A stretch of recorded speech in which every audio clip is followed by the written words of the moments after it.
going on, why don't I introduce the two folks that are joining me today to share their expertise and compete with one another.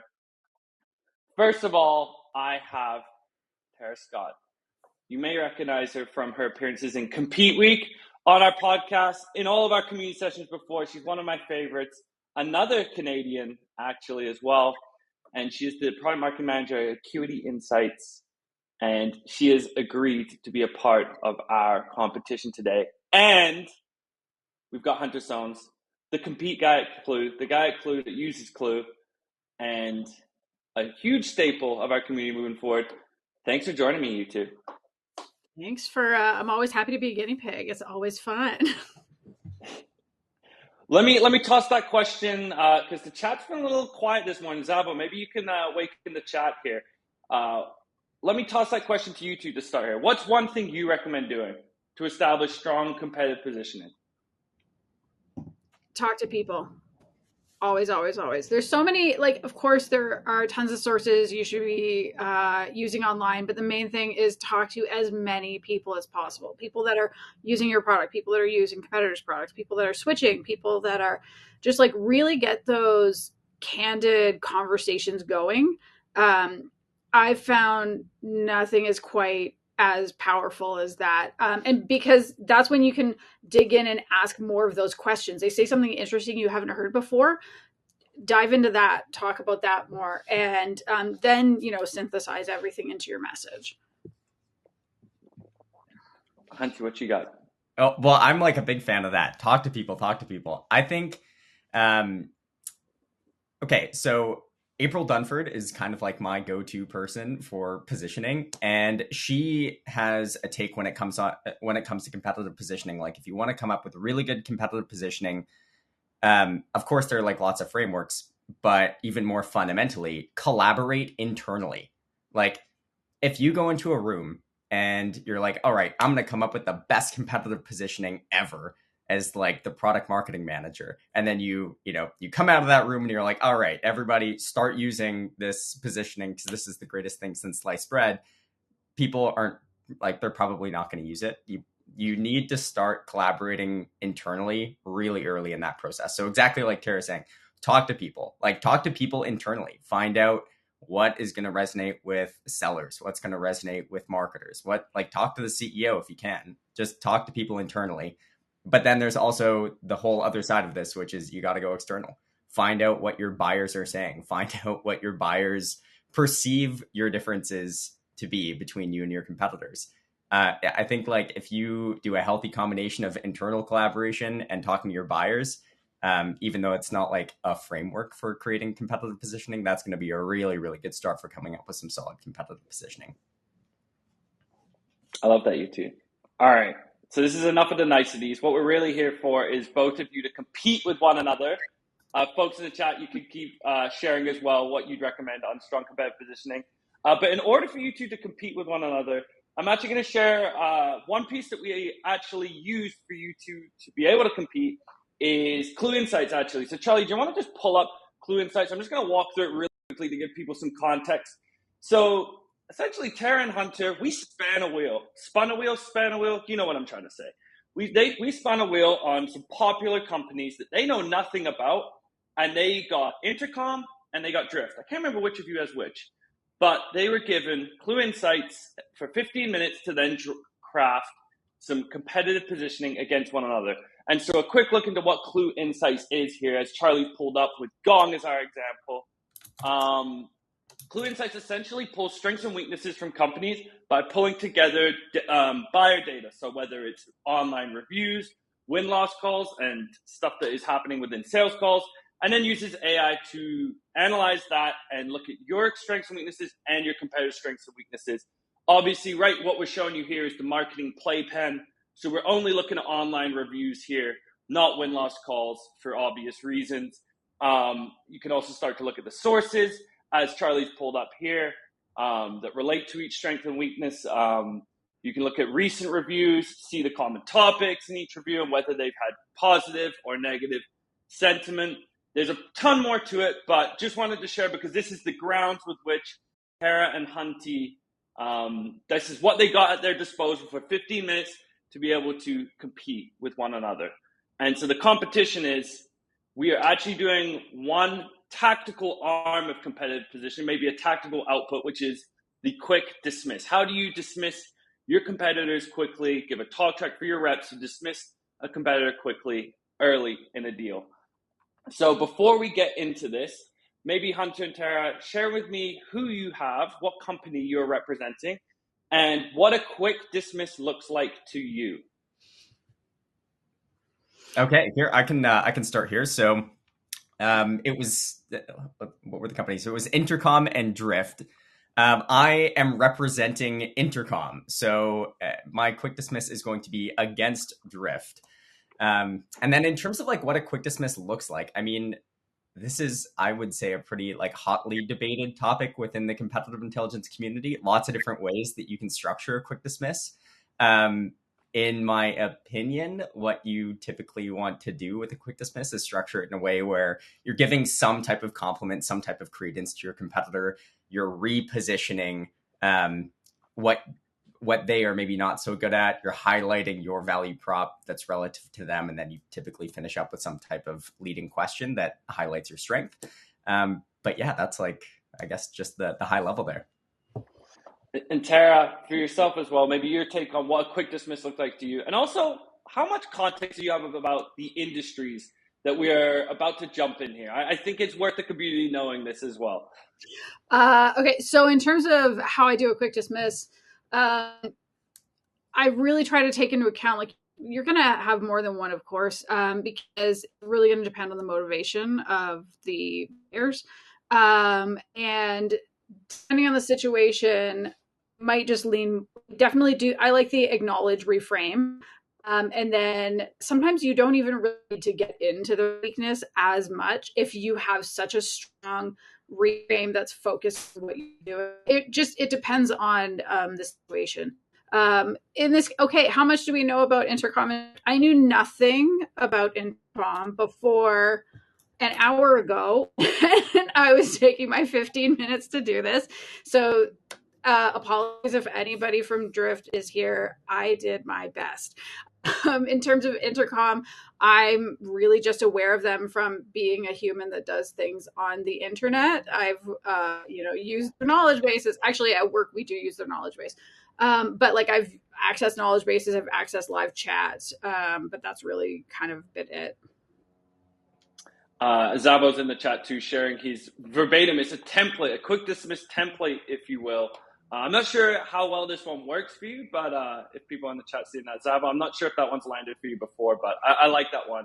And Mike's come in as well with some other, maybe other pieces less spicy for how you would quick dismiss. But without further ado, should we get into the competition here? Each of you have 30 to 45 seconds to provide a quick dismiss based on what you're able to dig up on one another's strengths and weaknesses within Clue Insights for 15 minutes. Who would like to go first?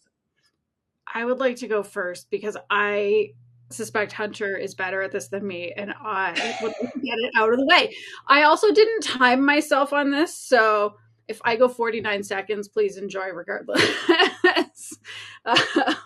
Okay, so I work at Drift. I am an incredibly wonderful salesperson. Obviously, this is definitely something I know how to do.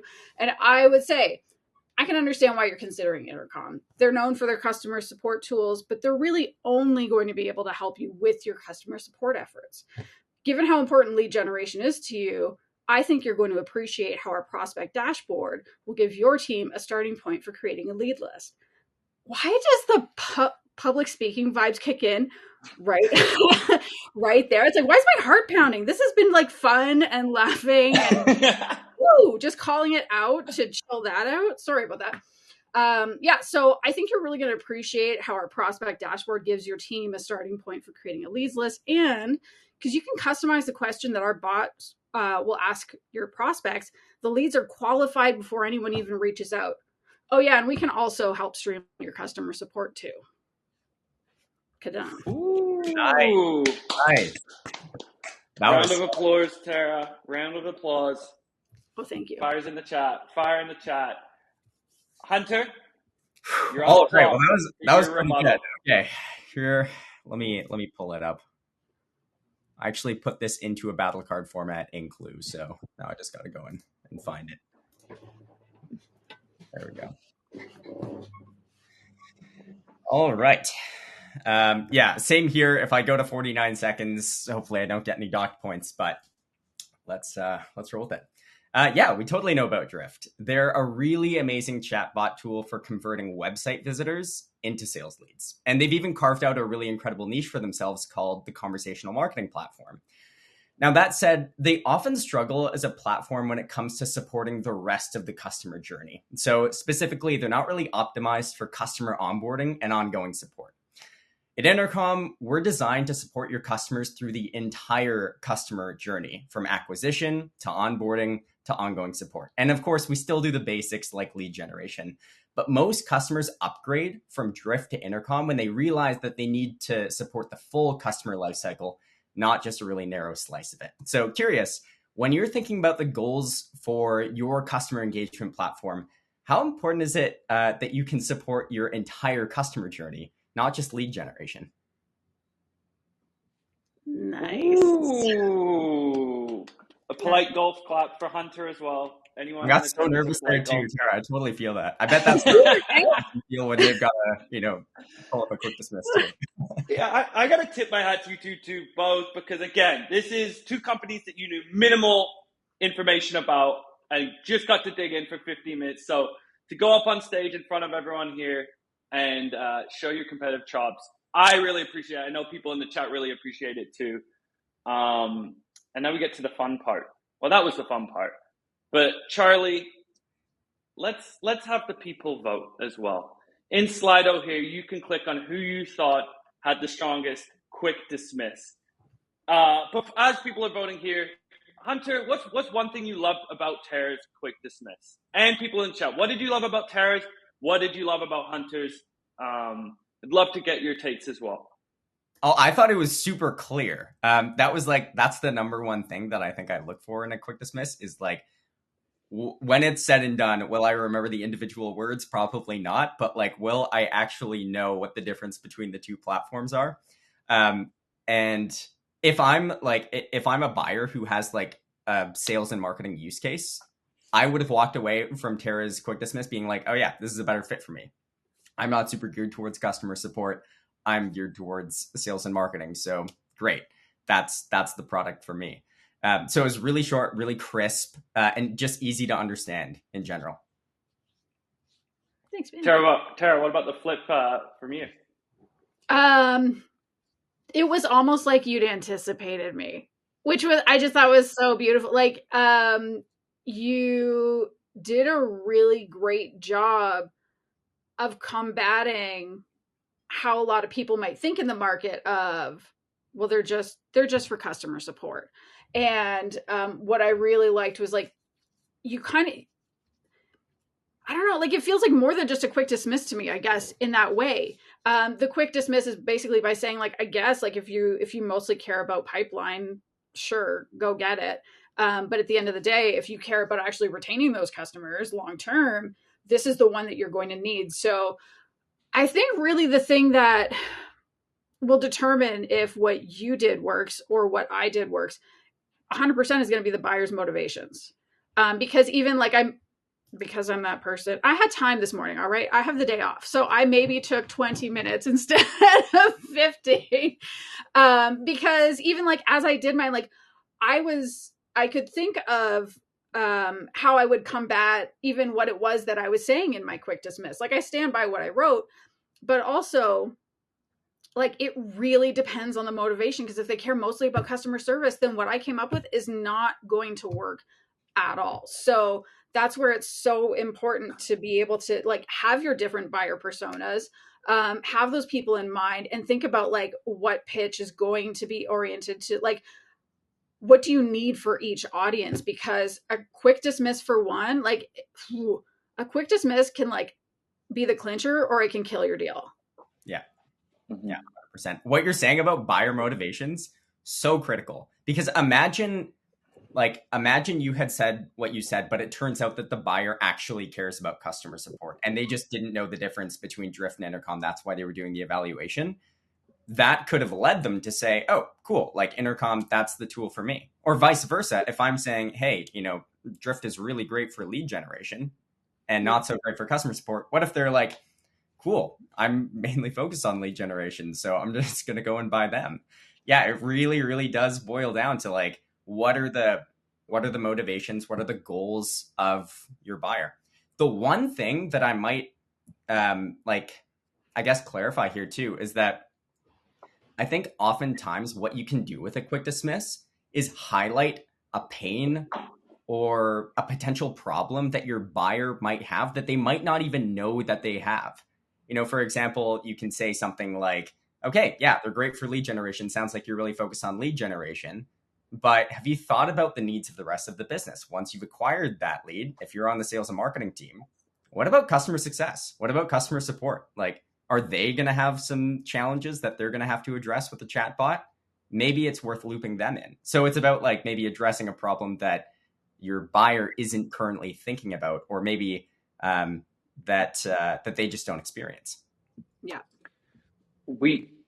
I won't reveal the results yet. If anyone else hasn't voted, it's still going on in the background. Hit that pin link. There was a few great comments here that I agree with in terms of being able to bash your competitor will undercut your competitor's strength without really feeling like you bash them. I think both of you did that in a great way.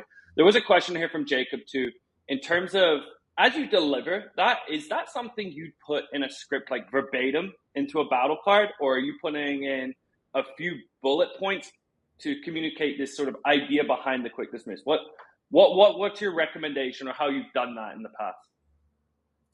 I typically do bullets. Sales reps aren't going to read paragraphs. I wrote a couple short paragraphs for myself because it was just for me. But yeah, I would typically do, I would do some kind of bullets, but then also strong coaching around, make it your own. These are your scenarios, but you need to make sure it actually works for you. The context of the buyer. Stick with the context of the buyer. Like, maybe you take only half of what I did, but do what's going to work for that person. If you're doing enterprise sales, you need to personalize to the individual. If you think what I wrote is stupid, don't use it, please. Because it might be stupid for that one particular context, and maybe it's amazing for a different context. Yeah, that's very, very good advice.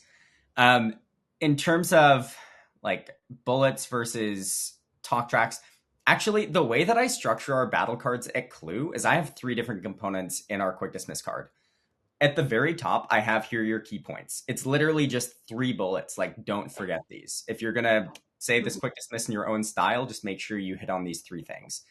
That I think is really good as just like a refresher. If you're coming into a competitive situation, if you're an experienced rep or a newer rep, that's just a nice way to get familiar with things. Underneath that, I've got the more detailed talk track. So if you're a new seller, or specifically a new SDR in particular, because they're the ones who are going to rely on the quick dismiss like all the time. That's probably the main tool that they're going to use. That is like more fleshed out. And that's pretty much something that they could repeat verbatim. Now, again, Tara, like to your point, assuming that aligns with the prospect's goals. But it's nice because someone can actually go in and see like, okay, this is exactly what I need to say. This is the talk track, that kind of thing. And then underneath that, I have a Loom video of me saying the talk track, because I think that so much of a quick dismiss too isn't just in what you say, but it's in how you say it. And so, especially for newer reps who I, kind of need to get up to speed on how to communicate this, what words to emphasize, I've also kind of put that video in there to support that. So those 3 components: here are the bullets, here's the talk track, and then here's a video of me walking through the talk track. Now, I think in a perfect scenario, you'd actually have a gong snippet of a seller saying the quick dismiss, because I think that actually adds a lot more credibility than a PMM or a CI manager doing it. But that's kind of the structure that I follow. I think too, all right. I was just to add to that, like, I don't know about the rest of you, but I've been having a lot of conversations lately with our customers, and I'm having to do some of this myself, and I'm pulling my own snippet sometimes and saying, here you go, in case you haven't been asked this yet. this is how I handle it. This is how they respond. Like, I think if you can get over the like wanting to throw up in your mouth because you have to send a video of yourself over, if you've done it in a way that worked and worked well and you want to get out there quickly, do it.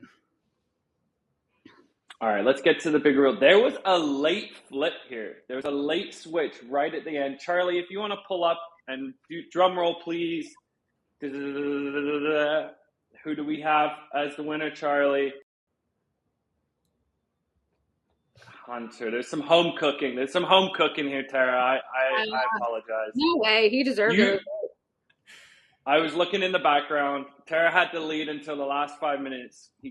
Hunter called in the horses to help flip this. But we're all winners here. We've got a bit of time left. Again, we like these to be short and sweet on the Friday. There were a bunch of questions that got sent ahead of time from the community.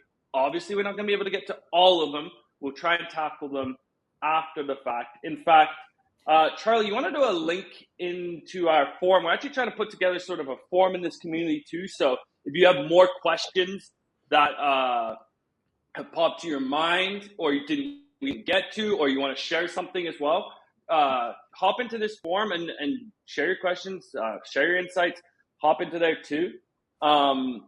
And we'll post some of the questions that we didn't get to in the forum as well. So love for people to give their takes there.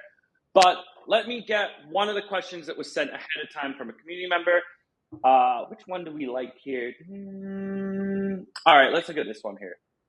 How do you position a product that's in a highly commoditized industry where competitors all look the same, product differentiation is sparse, and they have the same feature set? I think it's going to be similar to the first thing that we said. Talk to people, like talk to customers, especially if somebody is, whether you win or lose, but like if somebody was considering a rip and replace, like if they're considering switching, you want to talk to them almost more than anybody else. If you are fortunate enough to be in a space that has analysts, you want to talk to analysts because they would have also seen quite a bit.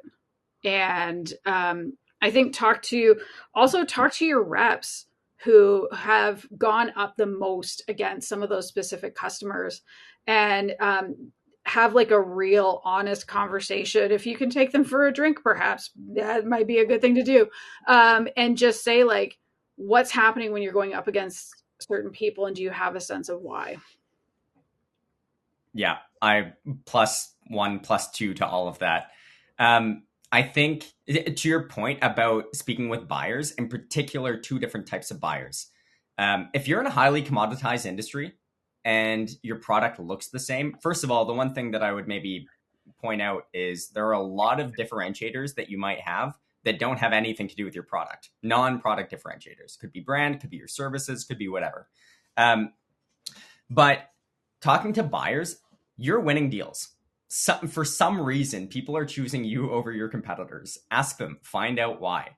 If you can talk to switchers, like what Tara's saying, if you can talk to the people who have left your competitor and come to you, that's a gold mine. What are the problems that they were running into with your competitor that they came to you to solve? That's like great. The second is just look straight at like the win-loss data, whether it's talking to buyers or it's looking at the CRM if you don't have those resources. Find out why are people choosing you over your competitor. They're doing it for some reason. You are winning customers. You have a customer base. Talk to them. They're probably going to give you 80% of what you need.